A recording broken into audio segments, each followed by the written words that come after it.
Баршаңызға сәлем, каналға қош келдіңіздер. Бүгін біз осындай тәтті пончиктерді дайындаймыз. Қолжетімді өнімдерден дайындалады және өте тәтті, жұмсақ. Жасап көріңіздер, өте оңай, сіздерге ұнайды деп ойлаймын. Видеоны соңына дейін көріп, менімен бірге болыңыздар.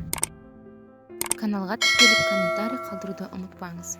Барлық өнімдер видеоның астында описанияда толық жазылған. Ең алдымен барлық өнімдерді бірге араластырып аламыз. Сүтіміз жылы болу керек. Сары майды ертіп аламыз. 2 дана жұмыртқаны қосамыз.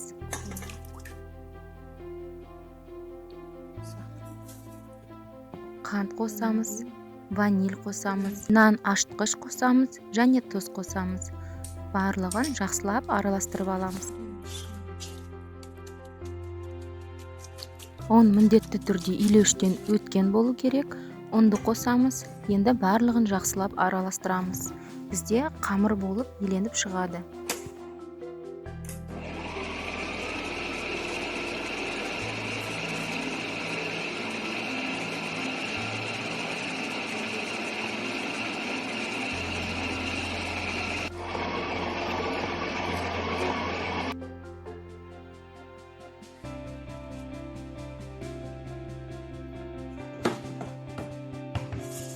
Бетіне пищевой пленка жауып, орамалды жауып қоямын.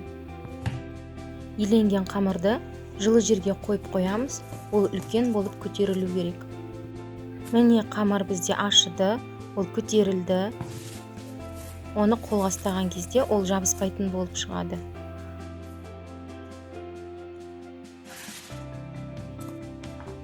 Енді өсімдік майын дастарханға жағып, қамырымызды соған түсіріп аламыз.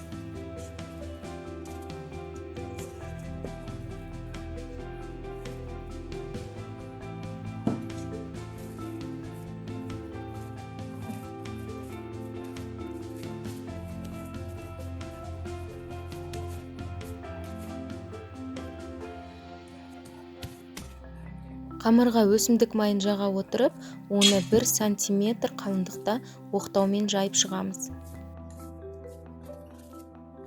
Бұдан кейін пончиктерді арнайы аспаздық сақинамен немесе кез келген дөңгелек пішінді формамен диаметрі 8-9 сантиметрден аспайтын кесеміз. Және оның ортасын тағы да кішірек формамен кесіп аламыз. Мен арнайы осындай пергамент қағазын кесіп алып, үстіне қойдым, өзінің формасын жоғалтпау үшін. Сіздер бұлай істемей қойсаңыздар болады, тақтайға да тізіп шығуға болады.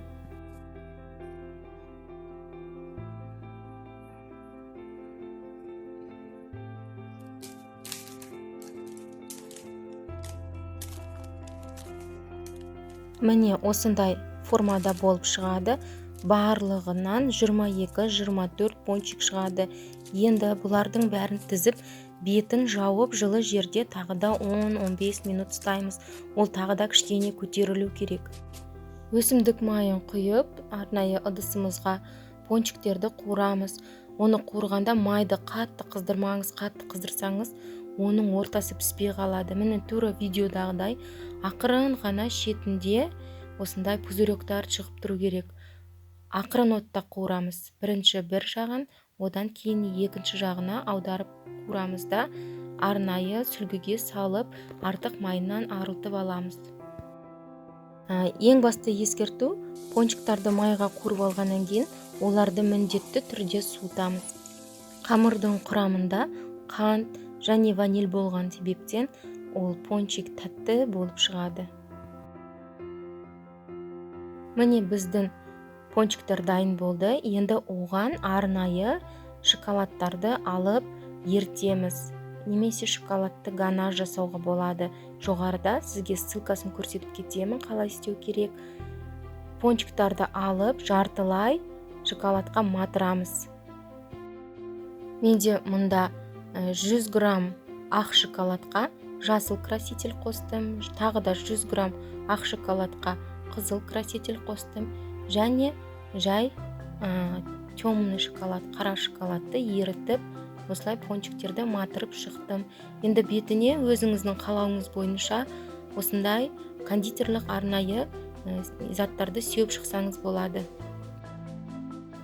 Міне біздің көз алар әдемі, өте тәтті және жұмсақ тәтті пончиктарымыз дайын болды. Бұны тағы да донаты деп айтады, американские пончики дейді. Бұндай асты балалар өте жақсы көреді.